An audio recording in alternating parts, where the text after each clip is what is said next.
I never expected much for my birthday. Maybe a few texts, perhaps a card from my aunt who never forgets. But what I discovered on my Facebook feed that day changed everything. There, in living color, was my family surrounding my younger sister Vanessa with balloons and gifts. The caption read, "The only one who deserves celebrating." On MY birthday, I commented, "Nice cake."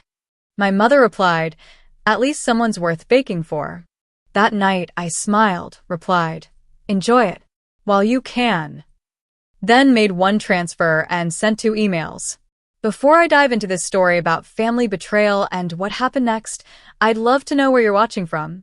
Drop your location in the comments, hit that like button, and subscribe to hear more stories about standing up for yourself when no one else will.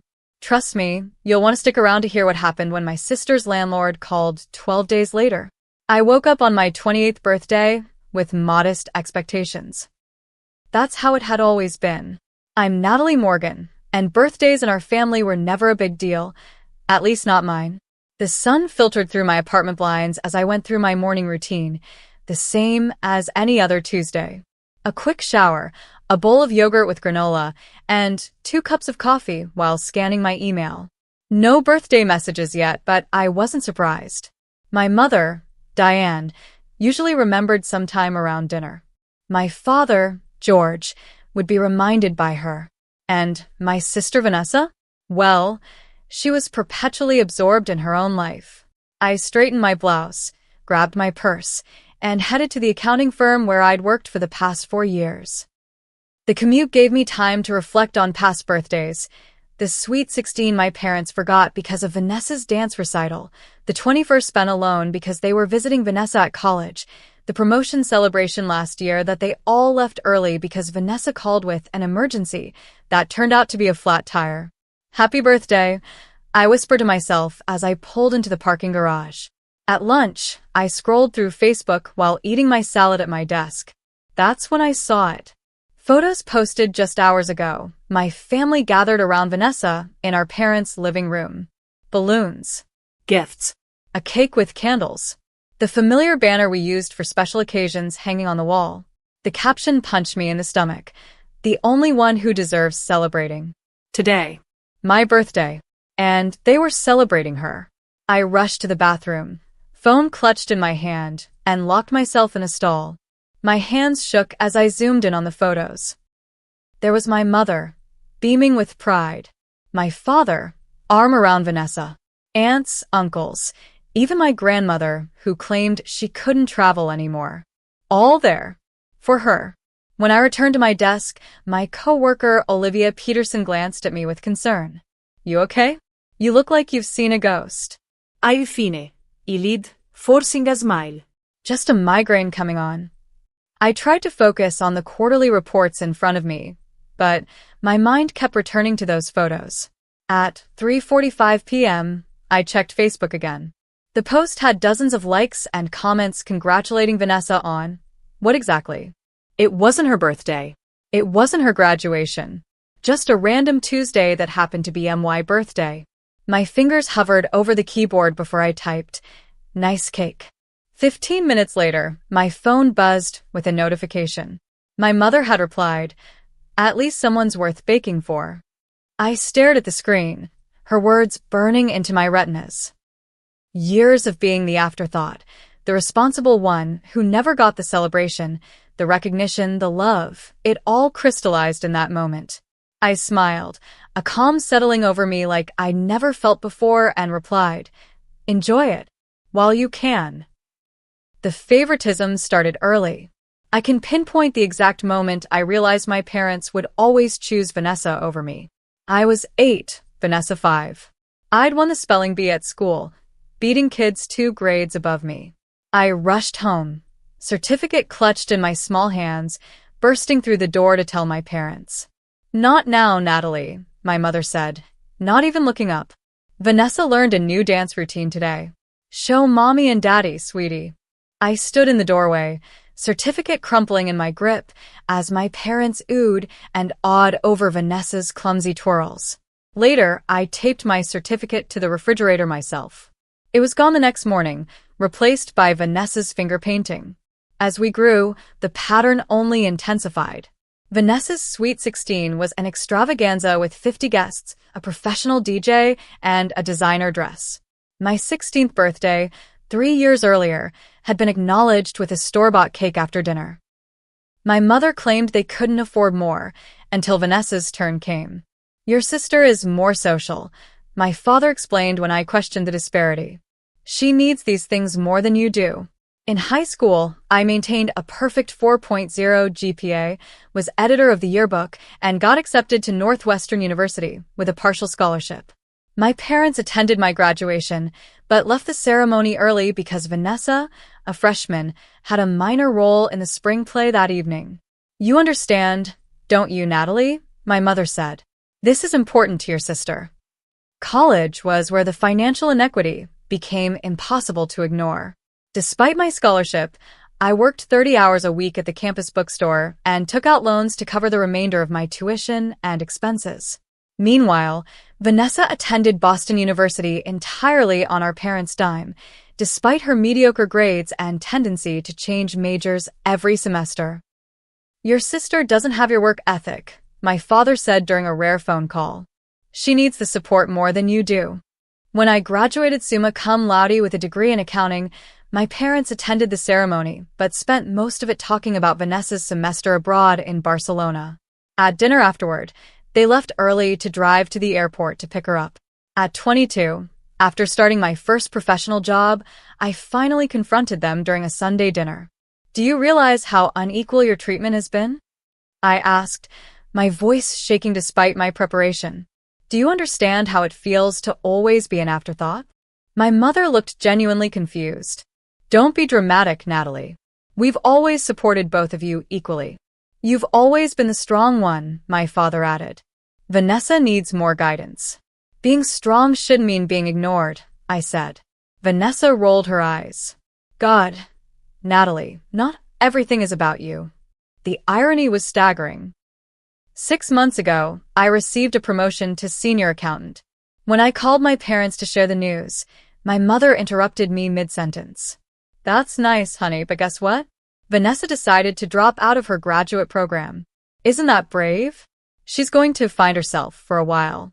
We're so proud of her for knowing what she needs.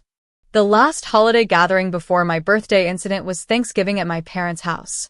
Vanessa announced she was quitting her third job in 8 months because it wasn't fulfilling. My parents nodded sympathetically, and my father promised to help with her rent until she found her passion. Meanwhile, my recent completion of the CPA exam went unmentioned, despite the hundreds of hours of study it had required while working full-time. My therapist, Elaine Zimmerman, had been helping me process these dynamics for years. What you're describing is classic golden child and scapegoat roles, she explained during one session. Your achievements are expected, therefore unremarkable to them. Your sister's minimal efforts are celebrated because the expectations are so low. How do I change it? I asked. You can't change them, she said gently. You can only change how you respond and what boundaries you set. I had tried. For years, I maintained the relationship, showing up to family events, remembering birthdays, sending thoughtful gifts. I called weekly. I listened to my mother's detailed accounts of Vanessa's latest adventures, while my own life received cursory interest. The week before my birthday, I had reminded my family during our Sunday phone call. My birthday's next Tuesday, I said casually. I was thinking maybe we could have dinner that weekend. Oh, sweetie, we're busy on Saturday, my mother replied. Vanessa needs help moving some furniture. Sunday would work, I suggested. Let me check with everyone and get back to you, she said. She never did. And now, staring at the Facebook photos of them celebrating Vanessa on my birthday, I realized they hadn't been busy at all. They had been planning a surprise party for her. I left work early that day, the words, "at least someone's worth baking for," echoing in my head as I drove home. Tears blurred my vision occasionally, but a strange calm had settled over me. 28 years of being the family afterthought had culminated in this ultimate betrayal, and something inside me had finally snapped, not into pieces, but into clarity. At home, I kicked off my heels and opened my laptop. I needed to understand exactly how intertwined my finances were with my family before I made any decisions. What I discovered over the next few hours shocked me to my core. 3 years ago, when Vanessa moved to Chicago after college, my parents had asked me to co-sign her lease. Just a formality, my father had said. She doesn't have credit history yet. What they had mentioned was that the rent payments were set up to come partially from my account, $500 a month that I thought was going into a joint investment fund with my parents for their retirement. I pulled up bank statements, tracing the money trail with growing disbelief. The family investment account my father had set up when I started my career didn't exist, at least not in the way he described it.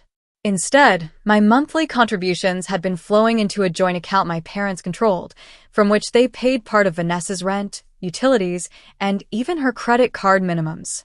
She's struggling to find herself, my mother had said whenever I asked about Vanessa's career prospects.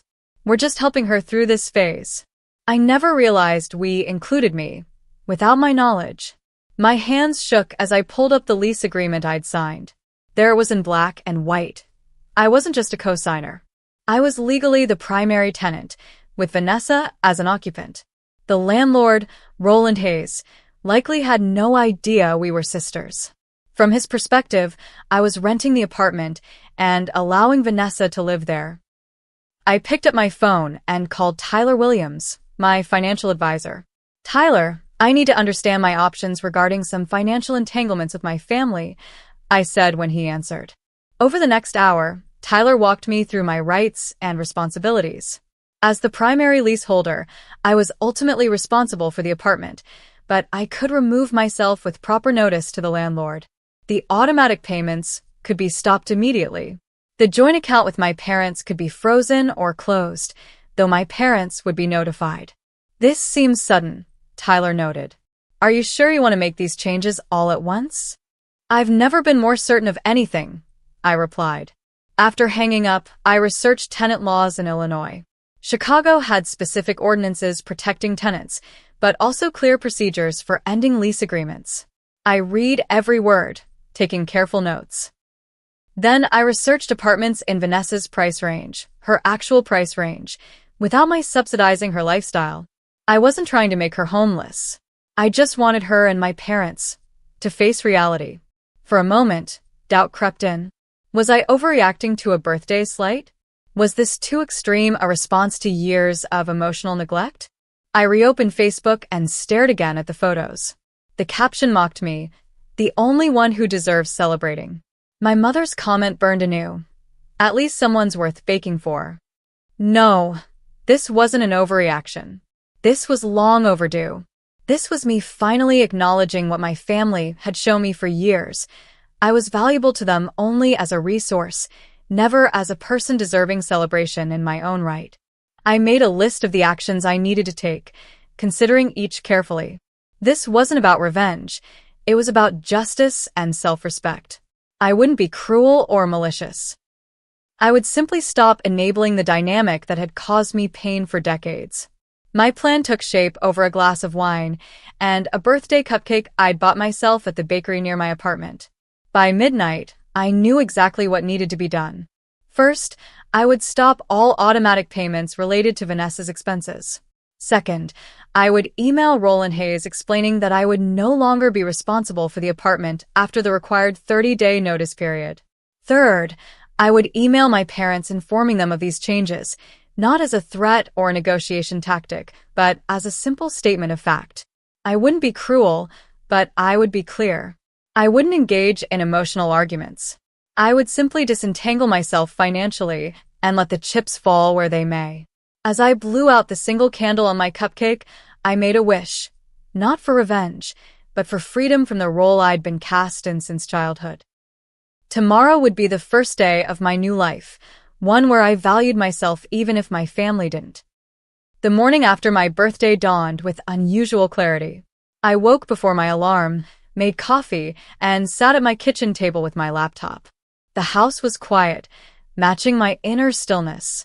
The storm of emotions from yesterday had settled into a steady resolve.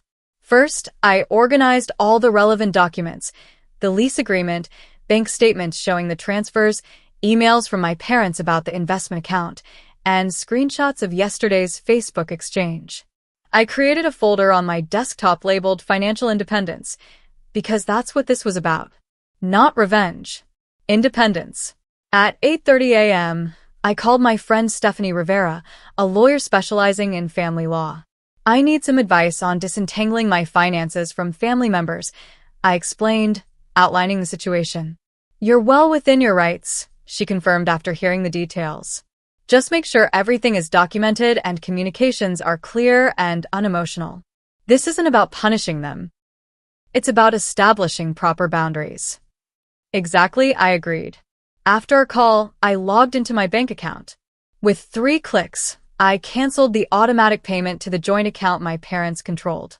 Then I transferred that money, $500, into my personal savings account instead. It felt symbolic somehow, this first act of reclaiming what was mine. Next came the emails. I crafted them carefully, revising multiple times to ensure they were factual and unemotional. To Roland Hayes, the landlord. Dear Mr. Hayes, I am writing to inform you that I will be removing myself as primary tenant from the apartment at 1742 Lakeview Avenue, currently occupied by Vanessa Morgan. As per the lease agreement, I am providing 30 days notice of this change. Please note that effective immediately, I have canceled all automatic payments from my accounts for this property. I understand that I am responsible for rent during the 30-day notice period, which I will pay directly via check to ensure clarity. I have attached the relevant sections of our lease agreement for reference. Please contact me at your earliest convenience to discuss the transition process. Sincerely, Natalie Morgan, To my parents, Mom and Dad, I am writing to inform you of changes to my financial arrangements that will affect Vanessa, Effective immediately, I have stopped all automatic payments from my accounts that have been supporting Vanessa's living expenses. I have also notified her landlord that I will be removing myself as primary tenant after the required 30-day notice period. I was never consulted about these financial arrangements.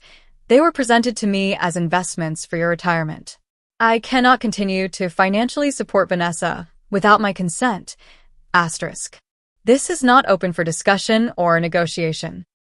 It is simply information you need to plan accordingly. Natalie, I read both emails 3 times before sending them, checking for any emotional language that might undermine my position. Finding none, I clicked send on both within minutes of each other. Next, I called Wesley Clark, a notary I'd worked with professionally, and scheduled an appointment for that afternoon to update my will and financial directives. I had previously listed my parents as beneficiaries and emergency contacts. That needed to change. I spent the morning securing my finances further, changing passwords on all accounts, removing my parents as authorized users on my credit card, a remnant from college I'd never updated, and checking my credit report to ensure there were no other financial connections I'd overlooked. At lunch, I went for a walk to clear my head. My neighbor Benjamin Foster was walking his dog and waved. "Happy birthday, Natalie," he called. "Any big plans?" I was surprised he remembered. We weren't close, just friendly neighbors who collected each other's mail during vacations. "Just a quiet day," I replied with a smile. "Sometimes those are the best." "True enough," he agreed. "Though you look like you're carrying the weight of the world. Everything okay?" "It will be," I said. "I'm making some long overdue changes." When I returned home, I checked my email. No responses yet, which wasn't surprising.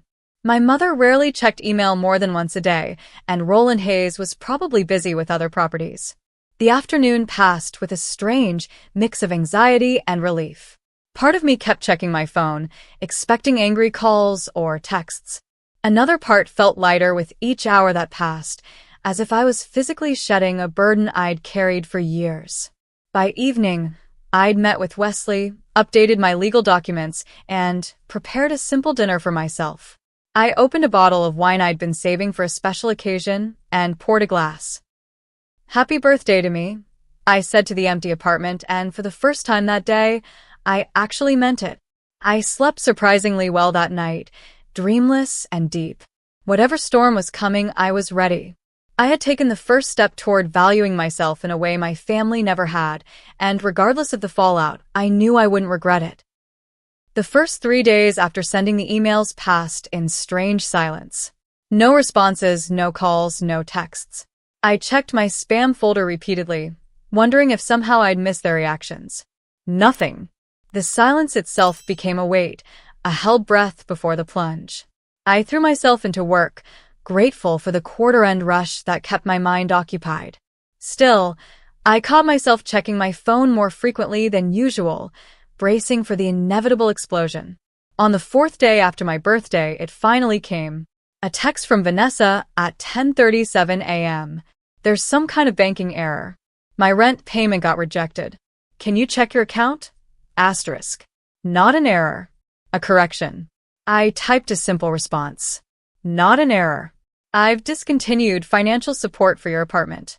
Check with mom and dad. Asterisk. 3 dots appeared immediately, disappeared, appeared again. Finally. WTF, Natalie? Is this because I didn't call on your birthday? I was going to. Asterisk. I didn't respond. This wasn't about a missed birthday call. It was about 28 years of imbalance. That evening, my mother called. I let it go to voicemail, then listened to her message while making dinner. Natalie, what is this nonsense about Vanessa's apartment? Your father and I need you to call us back immediately. This isn't like you to be so irresponsible. Irresponsible. The word hung in the air. I, who had been responsible for myself and apparently part of Vanessa's lifestyle, was being called irresponsible for finally setting boundaries. I texted back, asterisk, I'm not available to discuss this tonight. The email I sent explains everything necessary. Asterisk. The next day at work, I found it difficult to concentrate. Olivia noticed my distraction during our team meeting. Rough week, she asked afterward. Family drama, I admitted. It's been building for years. Want to talk about it over lunch? My treat. Belated birthday lunch, actually. I saw it on the company calendar. I was touched. Someone had remembered. Over sandwiches at the cafe across from our office, I gave Olivia an abbreviated version of the situation. She listened without interrupting, her expression growing increasingly indignant on my behalf. That's seriously messed up, she said when I finished. No wonder you've seemed stressed. Good for you, for finally standing up for yourself. Thanks, I said. I'm still processing it all. Well, for what it's worth, I think you're handling it with a lot more grace than most people would. Her support meant more than I expected. It was validation that I wasn't overreacting, that my feelings were legitimate. That evening, to my surprise, my father called. Unlike my mother and sister, he rarely reached out directly. Natalie. His voice sounded tired. Do you have a minute? I do, I said cautiously. I got your email. About the financial arrangements. Yes. A pause. I owe you an explanation. You do. He sighed. It started small. Vanessa needed help with security deposits after college, and we were short that month. You just started your job, and we're so proud of being able to contribute to the family. We meant to tell you. But you didn't. No. Another pause. It just became easier to keep it going. Vanessa has never been good with money, you know that. So instead of teaching her, you decided to secretly use my money to enable her? When you put it like that. He trailed off. Look, your mother doesn't know I'm calling. She thinks we can talk you out of this. But I understand why you're upset. It was the closest thing to an apology I'd ever heard from my father regarding Vanessa's preferential treatment. I appreciate that, Dad. But I'm not changing my mind. I know. I just wanted you to know that I get it. And I'm sorry. After we hung up, I sat in silence for a long time. My father's call had unsettled me more than my mother's angry voicemail or Vanessa's texts. There was a recognition there, however small, that they had wronged me. Days 7 through 10 brought escalating messages from Vanessa, ranging from angry accusations to tearful pleas. I responded minimally, stating only facts without emotion. Yes, I was the primary leaseholder. Asterisk. No, I will not continue payments. Asterisk. Yes, the 30-day notice period is standard. Asterisk. No, this is not negotiable, asterisk. Roland Hayes, the landlord, responded professionally to my email on day 8. Ms. Morgan, asterisk. Thank you for your notice. I've updated our records accordingly. As the primary leaseholder, you are responsible for the rent through June 15th, after which your obligation will end. Please note that your sister will need to either qualify for the lease on her own or vacate the property by that date. Asterisk. I've attached the necessary paperwork for transitioning the lease. Please sign and return at your earliest convenience. Asterisk. Regards, asterisk. Roland et astérisque. I signed the documents immediately and sent them back, copying my parents to ensure transparency. On day 9, I met with Elaine, my therapist, for our regular session. The past week had been such a whirlwind that I nearly canceled, but I knew I needed the support. How are you feeling about the steps you've taken? She asked after I'd updated her. Conflicted, I admitted. Part of me feels guilty, like I'm punishing Vanessa for our parents' favoritism. Another part feels liberated. And a small part is still that 8-year-old girl hoping this will finally make them see me. All of those feelings are valid, Elaine said. This is a significant change in long-established family dynamics. It would be strange if you weren't experiencing complex emotions. My father called, I told her. He actually acknowledged they were wrong. How did that make you feel? Validated, but also sad that it took this for him to see it. Elaine nodded. As we've discussed before, sometimes it takes a dramatic change in behavior to disrupt entrenched patterns. You're not responsible for their reactions, only for your own boundaries. On day 10, I met with Tyler Williams again to ensure my financial separation was complete. He confirmed that all automatic payments had been stopped and that the joint account with my parents showed no recent activity. They haven't tried to withdraw funds or make changes, he noted. That's a good sign. Or they're planning their next move, I said. Either way, your assets are secure now. As day 11 dawned, I felt a strange calm. No new messages had arrived overnight. The storm seemed to be pausing, gathering strength perhaps. I knew from experience with family conflicts that this silence didn't mean resolution. It meant preparation. Sure enough, that evening, I received a text from my mother. Family meeting tomorrow at 6 p.m. Your presence is required. This has gone far enough. Asterisk. I didn't respond, but I knew I would go. This confrontation had been brewing for 28 years. It was time to face it head on. Day 12 arrived. I knew it would be significant before it even began. I woke earlier than usual, my body tense with anticipation.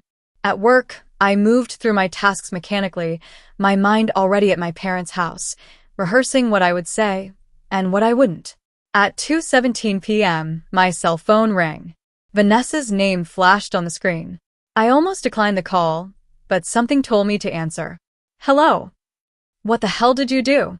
Vanessa's voice was shrill, tearful. My landlord just called and said I have to either qualify for the lease on my own or get out by next month. He said you removed yourself from the lease. Yes, I said calmly. I sent an email explaining this last week. I thought you were just being dramatic. I didn't think you'd actually do it. Her voice cracked. How am I supposed to afford this place on my own? You know what I make at the gallery. You've had 3 years to build credit and savings, Vanessa. The fact that you haven't isn't my responsibility. This is so typical of you. Always so perfect, so responsible, looking down on everyone else. Is that really what you think of me? I asked quietly. That I look down on you? God. Natalie, I can't deal with this right now. Mom and Dad are furious. They're saying you're having some kind of breakdown. I'll see everyone tonight, I said. We can discuss it then. You're really coming? Mom wasn't sure you would. I'll be there. After hanging up, I requested to leave work early, citing a family emergency. My boss, Catherine Maxwell, had always been understanding about personal matters. Everything okay? She asked. It will be, I replied. I just need to handle something important. Take the time you need, she said. Your reports are already ahead of schedule. I drove home to change clothes and gather the documents I'd organized the previous week. This wasn't a casual family dinner. It was essentially a trial, and I needed to be prepared. I chose my outfit carefully. A navy blue dress that I wore for important client meetings, professional but not intimidating. I wanted to appear calm and collected, not aggressive or defensive. At 5:45 p.m., I pulled into my parents' driveway. My mother's car was there, my father's too. And Vanessa's beat-up Honda was parked crookedly near the mailbox. Everyone had arrived early, probably to align their stories before I got there. I took a deep breath, gathered my folder of documents, and walked to the front door. Before I could knock, it swung open. My mother stood there, her expression a mixture of anger and concern. "Finally decided to explain yourself?" she asked by way of greeting. "Hello, Mom," I said, stepping past her into the house. The living room was arranged like an intervention. My father in his recliner, Vanessa on the couch, tissues clutched in her hand, her eyes red from crying. An empty armchair faced them all, clearly meant for me. "Sit down, Natalie," my father said. "We need to talk about what's been going on." I sat, placing my folder on my lap. I'm listening. "What were you thinking?" my mother burst out. "Canceling payments, emailing Vanessa's landlord, threatening her housing security? Is this some kind of revenge because we were busy on your birthday?" "This isn't about my birthday," I said. "Though the party you threw for Vanessa that day was certainly illuminating." "It wasn't a party for me," Vanessa interjected. "It was a celebration because I sold my first major piece at the gallery. It just happened to be on your birthday." "Which none of you acknowledged," I pointed out. "And Mom, your comment about someone being worth baking for made it pretty clear how you feel." My mother had the grace to look slightly embarrassed. "I was just teasing. You've always been so independent. We didn't think you cared about birthdays." "I've always been independent because I had to be," I said. "I've never had the luxury of depending on anyone else." "That's not fair," my father said. "We supported you through college." "Did you?" I opened my folder and removed my student loan statements. I have $42,000 in student loans. I worked 30 hours a week through college while maintaining a 4.0 GPA. Meanwhile, you paid Vanessa's full tuition, room, and board at a more expensive school, despite her changing majors 3 times and barely maintaining AC average. "Your sister needed more support," my mother said defensively. "And now we get to the heart of it," I said. "Vanessa always needs more. More attention, more money, more support, more celebration. And I'm always expected to need less. To understand. To sacrifice." "We never asked you to sacrifice," my father protested. I pulled out bank statements next. "Really? Then explain these payments from my account to Vanessa's landlord. Payments I was told were going into a family investment fund for your retirement." My father paled. My mother looked confused. "What is she talking about, George?" she asked. Interesting. So my mother hadn't known about the financial deception. That explained her genuine confusion in her initial messages. "It was temporary," my father said weakly. "Vanessa needed help with rent after college, and we were short that month. It was just supposed to be for a few months until she got established." "That was 3 years ago," I said. "And no one ever told me where my money was really going." Vanessa looked stunned. "I thought Mom and Dad were helping with my rent. I had no idea it was coming from you." "And that's the problem," I said. "None of you considered how your actions affected me. I've been the family ATM, the responsible one who's expected to help but never need help herself. The one who doesn't need birthdays acknowledged or achievements celebrated because I'm strong and independent." "That's not true," my mother said, but her voice lacked conviction. "Isn't it? When was the last time any of you asked about my life? My goals? My struggles? When was the last time you celebrated my achievements with even a fraction of the enthusiasm you show for Vanessa's smallest accomplishments?" Silence fell over the room. My father stared at his hands. My mother looked away. Vanessa wiped fresh tears. "I'm not doing this to hurt any of you," I continued, my voice softening slightly. "I'm doing this because I've finally realized that I deserve better. I deserve to be seen and valued in this family. And if that's not possible, then at least I can stop enabling the dynamic that's hurt me for years. So what now? My father asked. You're just cutting us off, abandoning your sister when she needs you. I'm not abandoning anyone. I'm establishing boundaries. Vanessa is 25 years old. It's time she learned financial independence, just as I had to. And what about us? My mother asked. Are you cutting us off too? That depends on you, I said honestly. I'm open to rebuilding our relationship, but only if it's based on mutual respect and equal treatment. I can't continue in a family where I'm valued only for what I can provide, not for who I am. This is ridiculous, my mother said, standing up. You're being overly dramatic about everything. So we forgot your birthday. So what? Grow up, Natalie. Diane, my father said sharply. Sit down. My mother looked surprised at his tone but complied. Natalie is right, he continued. We've treated her unfairly for years. I've seen it, and I've been complicit in it. Dad. Vanessa began, but he held up a hand. No, this needs to be said. We've expected everything from Natalie and nothing from you, Vanessa. We've celebrated your mediocrity while taking Natalie's excellence for granted. And I've been dishonest about financial matters, which is unforgivable. So you're taking her side? My mother asked incredulously. This isn't about sides, I interjected. This is about acknowledging reality and making changes. What kind of changes? Vanessa asked, her voice small.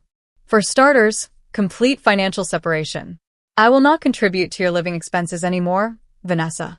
You need to either qualify for your apartment on your own or find a more affordable place. But I can't afford it on my own. My job at the gallery barely covers groceries. Then you need a better job or a cheaper apartment, I said. Just like I had to work through college, you'll need to work more or adjust your lifestyle. And what about us? My mother asked. What changes do you expect from us? Acknowledgement, I said.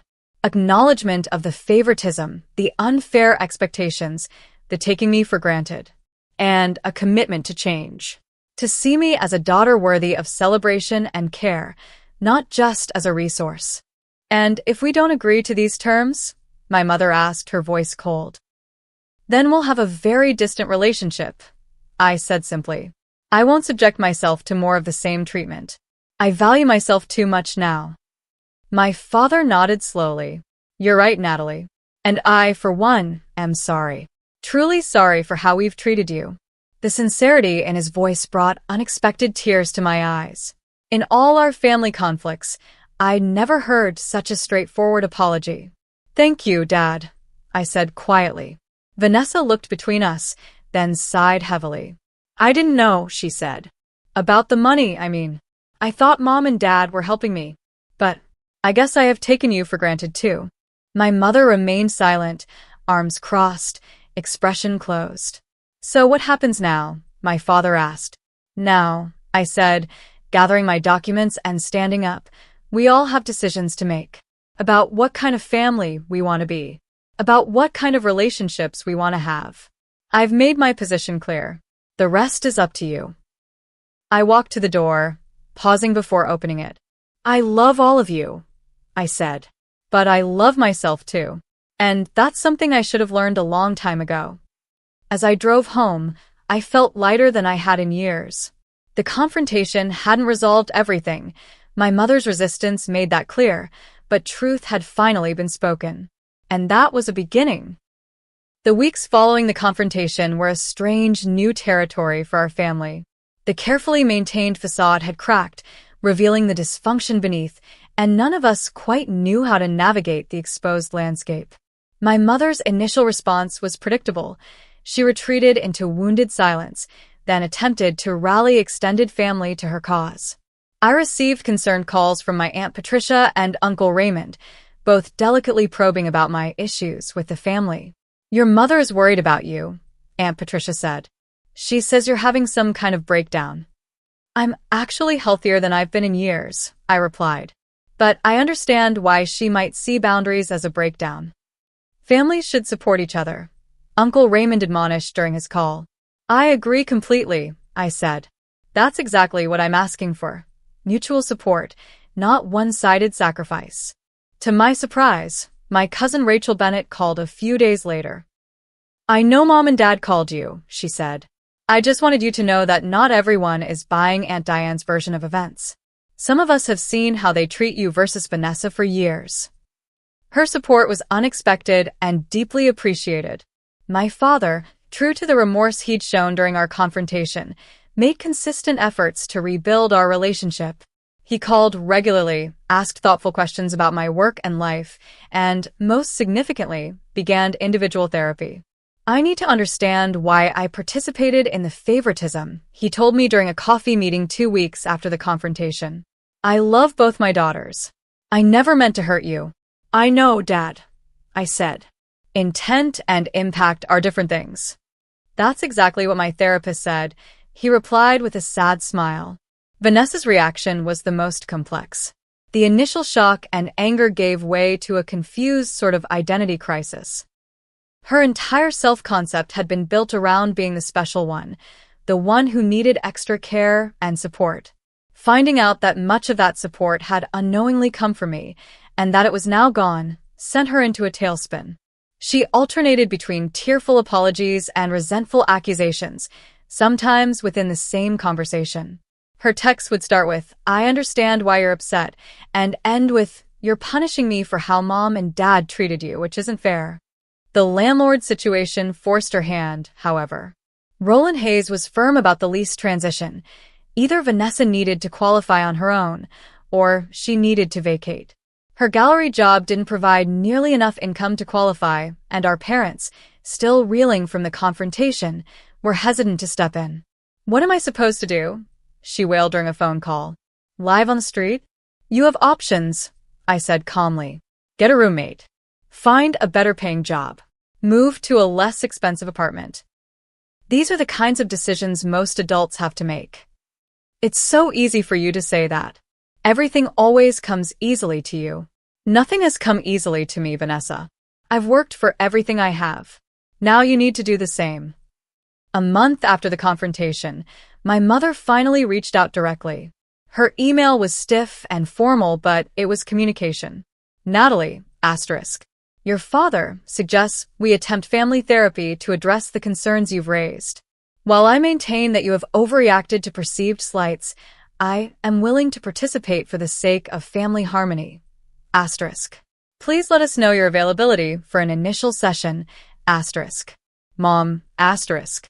It wasn't an apology or even an acknowledgement, but it was a step. I agreed to the therapy, and our first session was scheduled for the following week. Dr. Marcus Holloway specialized in family dynamics. His office was neutral territory, the seating arranged to avoid any sense of sides. My mother arrived last, sitting stiffly beside my father. Vanessa perched nervously on the edge of her chair. I sat calmly, having already met with Dr. Holloway individually to explain the background. "I understand there's been a significant shift in your family recently," Dr. Holloway began. "Who would like to share their perspective first?" My mother immediately launched into her version of events, how I had suddenly cut off financial support for Vanessa, how I was punishing everyone because of a forgotten birthday, how I had always been difficult and overly sensitive. Dr. Holloway listened patiently, then turned to me. "Natalie, would you like to respond to what your mother has shared?" "This isn't about a single forgotten birthday," I said. "It's about a lifelong pattern of favoritism, of my achievements being ignored while Vanessa's mediocrity is celebrated, of being valued only for what I can provide rather than who I am." Over the next hour, Dr. Holloway skillfully guided us through the tangled history, gently challenging my mother's denials, validating my experiences, and helping Vanessa understand her role in the dynamic without shaming her. By the end of the session, my mother hadn't admitted to anything, but she had at least listened without interrupting, progress, however small. Meanwhile, Vanessa faced her financial reality. Unable to qualify for her current apartment, she found a smaller place with a roommate, a fellow gallery employee named Brittany, who was also struggling with Chicago's high rents. "It's actually kind of nice," she admitted during a cautious lunch meeting 3 months after the confrontation. "Brittany and I split everything 50-50. I've never had to make a budget before. How's work? I asked. I got a second job, she said, looking down at her salad. The gallery doesn't pay enough, like you said. So I'm also working at Nordstrom 4 evenings a week. That must be challenging. It is. I'm tired all the time. She looked up. Is this how it was for you? In college, I mean when you were working and studying. Pretty much, I said. I had no idea, she said quietly. I was just having fun at BU while you were. God, I was so oblivious. It was the first time Vanessa had shown real understanding of our different experiences. 4 months after the confrontation, my mother invited me to dinner. Just me. Not Vanessa, not my father.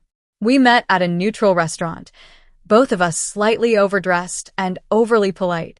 Your father tells me I need to listen, she said after we'd ordered. So I'm listening. I took a deep breath. Mom, all I've ever wanted is to be seen and valued equally in this family. Not better than Vanessa, not more important, just equal. We've always loved you both equally, she said automatically. Love isn't just a feeling, Mom. It's actions. It's celebrations and support and attention. And in those ways, the love in our family has never been equal. She started to object, then stopped herself. Examples, she said. Give me specific examples. So I did. Birthdays forgotten, achievements ignored, financial support withheld while it was lavished on Vanessa. I spoke calmly, without accusation, simply stating facts. To my surprise, my mother didn't argue. She listened, occasionally wincing, occasionally nodding.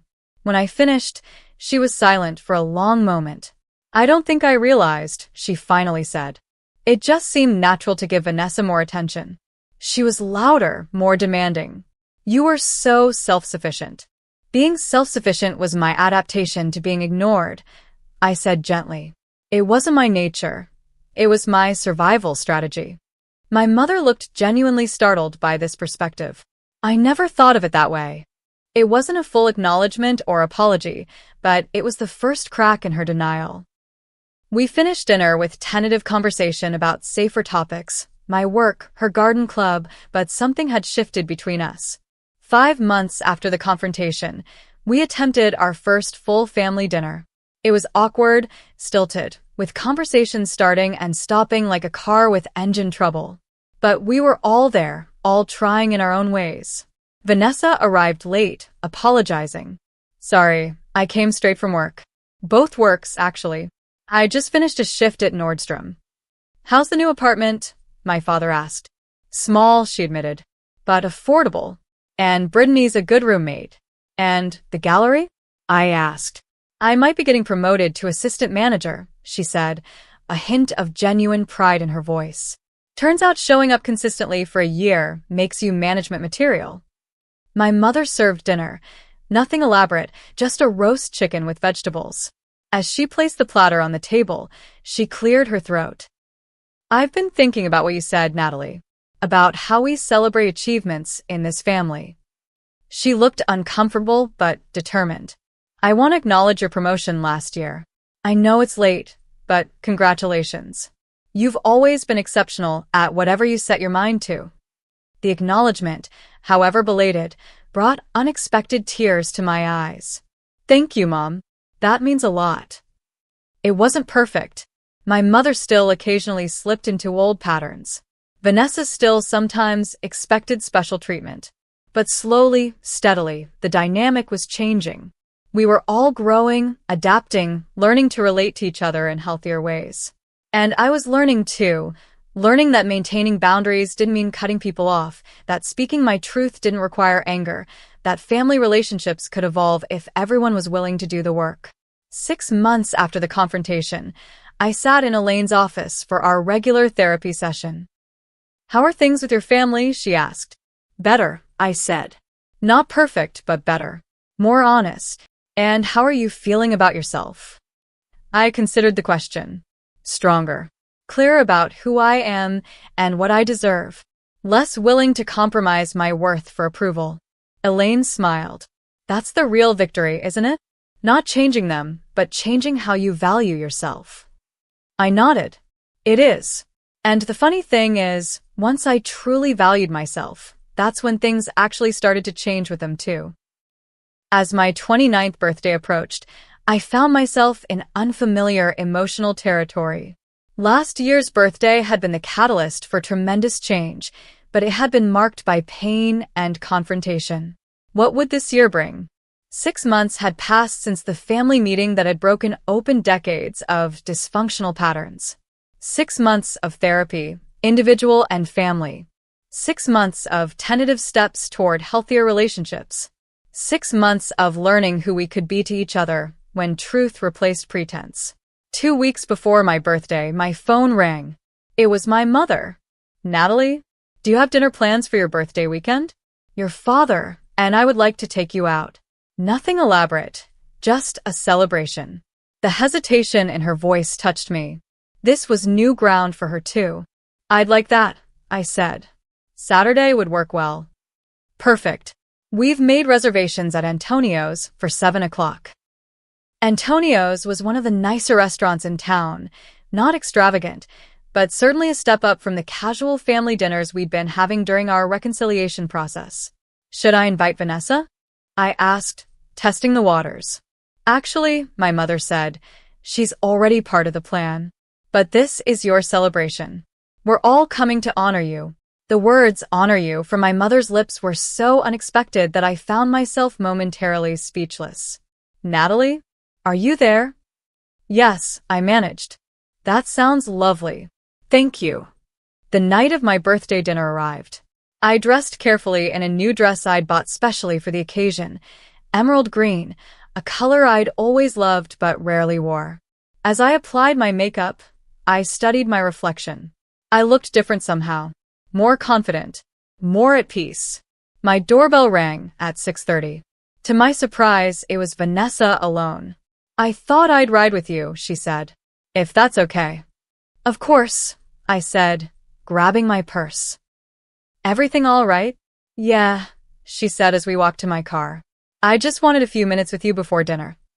Once we were driving, Vanessa turned to me. I've been doing a lot of thinking about everything that happened, about how I never really saw you, how I took and took without giving back.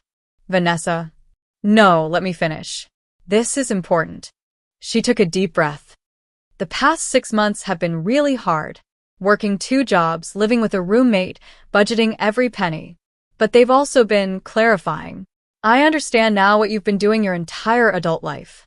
What I never had to do because you and Mom and Dad sheltered me from it. I kept my eyes on the road, but I could feel the sincerity in her voice. I'm not angry anymore, she continued. I'm grateful. Not for how it happened, but for what it forced me to become. I'm more independent now, more capable, and I like who I'm becoming.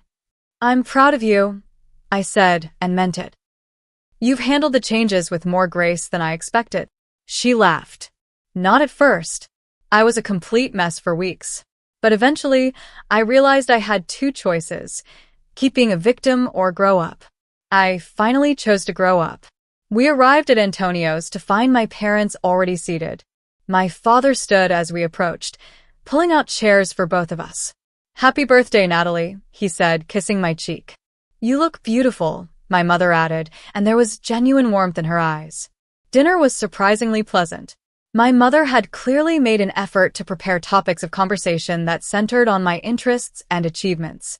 My father spoke openly about his therapy journey, acknowledging patterns he'd learned from his own father that he'd unconsciously perpetuated. I never wanted to play favorites, he admitted. But I realized I was more comfortable with Vanessa's needs because they were emotional, not practical. Your self-sufficiency intimidated me somehow. That's insightful, Dad, I said, touched by his honesty. Therapy, he said with a self-deprecating smile. Expensive, but effective. After dessert, a chocolate souffle with a single candle that the entire restaurant staff sang for. My mother cleared her throat. We have something for you, she said, placing a small wrapped box beside my coffee cup. Inside was a delicate gold necklace with a small diamond pendant. It's beautiful, I said, genuinely surprised. It was your grandmother's, my mother explained. I've been saving it. I always intended for you to have it, but I never found the right occasion. She paused. Or rather, I never made the right occasion. I'm trying to do better with that. Thank you, I said, blinking back tears. This means a lot to me. There's something else, my father said, handing me an envelope. Inside was a card signed by all three of them, and a check for the exact amount of student loan debt I still carried. We can't undo the past, my father said. We can't go back and support you through college the way we should have. But we can do this now. Dad, this is too much, I protested. It's exactly enough, he said firmly. It's what we gave Vanessa. It's what you deserve too. The equity of it, the acknowledgement of past imbalance, moved me deeply. I don't know what to say. Say you'll accept it, my mother said. Let us do this one thing right. I nodded, unable to speak past the lump in my throat. Vanessa reached across the table and squeezed my hand. I have something for you too, but it's at home. Can we go back to your place after dinner? At my apartment, Vanessa handed me a clumsily wrapped package. Inside was a handmade scrapbook. As I turned the pages, I saw photos of us growing up, many I'd never seen before, along with ticket stubs, program booklets, and other mementos from achievements of mine that I thought no one had documented. Where did you get all this? I asked, amazed. I've been working on it for months, she admitted. Some of it I had. Some came from Mom's boxes in the attic. Some I tracked down from old teachers and friends. I stopped at a page that held a certificate, my spelling bee win from when I was 8. The very one that had disappeared from the refrigerator all those years ago. You kept this? I asked, stunned. Vanessa looked embarrassed. I took it. I was jealous that you were so smart. I hid it in my treasure box. She met my eyes. I'm sorry, Natalie. For that and for so many other things. The apology, so specific and so heartfelt, broke something open inside me. Tears came, not of pain but of release. Vanessa hugged me, her own tears falling. I love you, big sister, she whispered. I'm sorry it took me so long to show it properly. In the months that followed, our family continued to heal and grow. My relationship with my mother improved steadily, though we still occasionally hit rough patches when old patterns tried to reassert themselves. She joined a support group for parents working to repair relationships with adult children, which gave her perspective beyond our specific situation. My father became my most steadfast ally, often serving as a bridge when communication with my mother became strained. His willingness to acknowledge his part in the family dysfunction opened space for genuine connection between us. Vanessa thrived in her newfound independence. Her promotion at the gallery came through, allowing her to reduce her hours at Nordstrom. She and her roommate Brittany became close friends, supporting each other through the challenges of early adulthood. As for me, the internal changes were as significant as the external ones. I no longer felt the need to prove my worth through achievement or self-sacrifice. I began dating again after a long hiatus, meeting Marcus Reynolds, a kind and insightful architect who valued my strength without exploiting it. My boundaries remained firm, but not rigid. I could now distinguish between healthy giving and self-depleting sacrifice. I could love my family without losing myself in the process. 6 months after my 29th birthday, Vanessa called with exciting news. She'd saved enough for a down payment on a small condo. The bank pre-approved me for a mortgage, she exclaimed. Can you believe it? Me, a homeowner? That's amazing, I said, genuinely proud of her. When can I see it? That's why I'm calling. I'm going to look at a few places this weekend. Would you come with me? I value your opinion. The fact that she asked rather than assumed my help was a testament to how far we'd come. Of course, I said. I'd be happy to. After we toured several properties, Vanessa fell in love with a small but charming one-bedroom condo in an up-and-coming neighborhood. The price was at the top of her range, but the location was excellent. What do you think? She asked as we sat in a nearby cafe, discussing the options. It's a lovely place, I said. The neighborhood is great, and the building seems well-maintained. But the monthly payments would be tight on your current income. You'd have very little margin for emergencies. She nodded, considering this. You're right. Maybe I should keep saving for another year. I hesitated, then made a decision. What if I helped with the down payment? Not a lot, just enough to lower your monthly payments to a more comfortable level. Vanessa looked surprised, then suspicious. Why would you do that? After everything? Because I want to, I said simply. Because I can afford it, and it would make me happy to help you in this specific way. But only if you want it, and only as a gift, not an obligation. I don't know, she said. I've been so proud of doing this on my own. You have done it on your own, I assured her. You've saved, improved your credit, qualified for the mortgage. This would just be a sister helping a sister, the way families should. She studied me for a long moment. Is this really different from before? From how mom and dad used your money, without asking? It was a good question, one that showed how much she'd grown. Yes, I said. Because it's my choice, offered freely and transparently. Because you didn't expect or demand it. Because it's a single gift with clear boundaries, not an ongoing subsidy. And because our relationship now is based on mutual respect, not one-sided sacrifice. She considered this, then nodded slowly. If you're sure, then yes. Thank you. And I promise, I'll never take your generosity for granted again. 2 weeks later, I attended the closing with her, writing a check that helped my sister begin a new chapter in her life. As we toasted with champagne in her new, empty living room, I realized how far we'd come from that Facebook post on my 28th birthday. The journey hadn't been easy. There had been pain, anger, grief, and loss along the way. But there had also been growth, truth, healing, and ultimately love, real love, based on seeing and respecting each other as we truly were. My 28th birthday had been the day I finally stood up for myself, the day I decided I deserved more than being an afterthought in my own family. And now, approaching 30, I had something I'd never fully had before, a family that saw me, valued me, and loved me not for what I could give them, but for who I was. I couldn't have asked for a better gift. So, what about you? Have you ever had to set difficult boundaries with family members? How did it change your relationships?